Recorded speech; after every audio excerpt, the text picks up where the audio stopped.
Once upon a time, two inventors, Henry Smolinski and Harold Blake, had a wild idea. What if you could combine a car with a plane?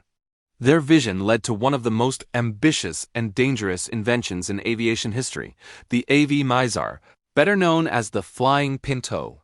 The beginning in 1968, Smolinski and Blake founded Advanced Vehicle Engineers AVE. Their goal was simple in theory: create a roadable aircraft. The idea was that a regular car could attach to an aircraft frame and fly like a plane, then detach and drive like a normal car. They wanted something easy enough that anyone could operate it without special training. After considering several cars, they chose the Ford Pinto, a small car introduced in the early 1970s. While the Pinto was initially popular for being economical, it already had safety concerns, including vulnerability in rear-end collisions. But the inventors pressed on, believing it was suitable for their hybrid design. The aircraft part came from a Cessna Skymaster, a small twin-boom plane. By combining the Pinto and the Skymaster's airframe, they aimed to create a flying car that could take off, fly hundreds of miles, land, detach, and drive away. The AVE Mizar would theoretically use both the car engine and the aircraft engine during takeoff to shorten the required runway. Early tests in the summer of 1973, the first prototype underwent initial test flights. During one of these flights, the right wing strut failed shortly after takeoff, forcing the pilot to make an emergency landing in a field.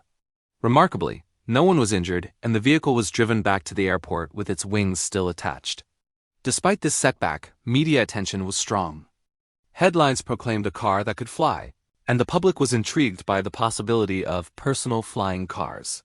AVE even suggested that the Mizar could eventually be mass-produced for $18,300, $29,000, making the dream of a flying car seem within reach, at least in theory. The fatal crash. Tragically, on September 11, 1973, the second prototype took off from Camaro Airport in California for another test flight.